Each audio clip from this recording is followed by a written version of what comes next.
We begin tonight with three words that bring me an extraordinary amount of joy to be able to say again. Roll the animation.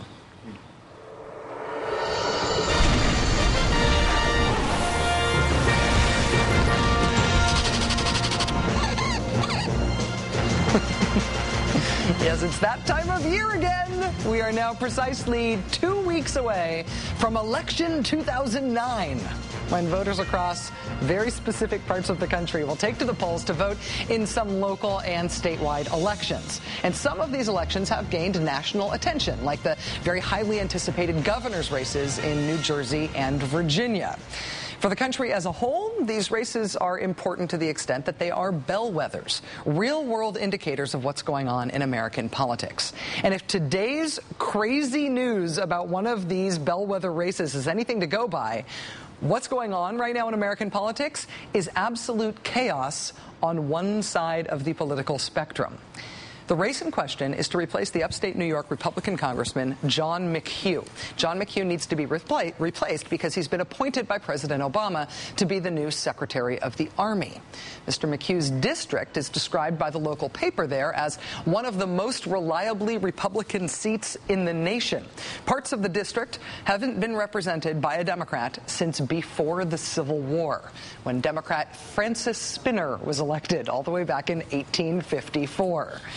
This year, this New York district, which hasn't elected a Democrat since Civil War era, it looks awfully close to electing a Democrat in 2009, in large part because of a bare-knuckled, hair-pulling, knockdown, drag-out, intra-party fight that has broken out over this race on the political right. When former House Speaker Newt Gingrich endorsed the Republican candidate in this race, the conservative Club for Growth went after Gingrich with both barrels. The head of the Club for Growth publicly snarking about Mr. Gingrich, quote, "Gingrich does this all the time. He likes to cultivate this image of being an innovator and a thinker," and so on. When the conservative magazine The Weekly Standard sent a reporter to question the Republican candidate in the race, the candidate called the police to question the reporter, prompting Weekly Standard editor Bill Kristol to put out a snarky statement of his own, calling the Republican, quote, "desperate." The National Republican Congressional Committee and the House Republican leadership, like John Boehner and Eric Cantor, have come out in favor of the Republican candidate.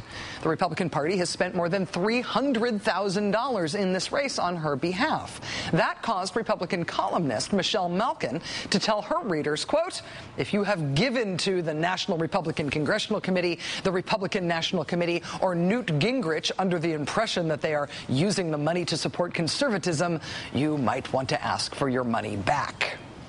Even as the Republican Party and usual suspects like the National Rifle Association support the Republican running to replace a Republican congressman in this Republican district, the conservative movement is bolting.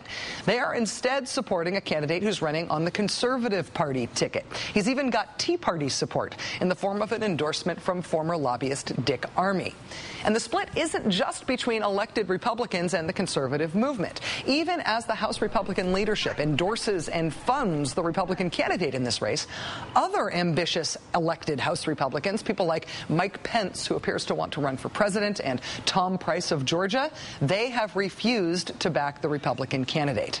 This is all regardless of the Democrat in the race. Essentially, the right has fractured over this one race. They're not only disagreeing about whether to choose the Republican Party candidate or the Conservative Party candidate, they are denouncing one another in the process, pledging the death of one another's political careers over this split. Now, the local impact of this chaos on the right, the ultimate effect for New York's 23rd district, may very well be that the 23rd district of New York elects its first Democrat since around the time of the Civil War. With Republicans split over the two candidates on the right, the Democrat in the race is now ahead in recent polling.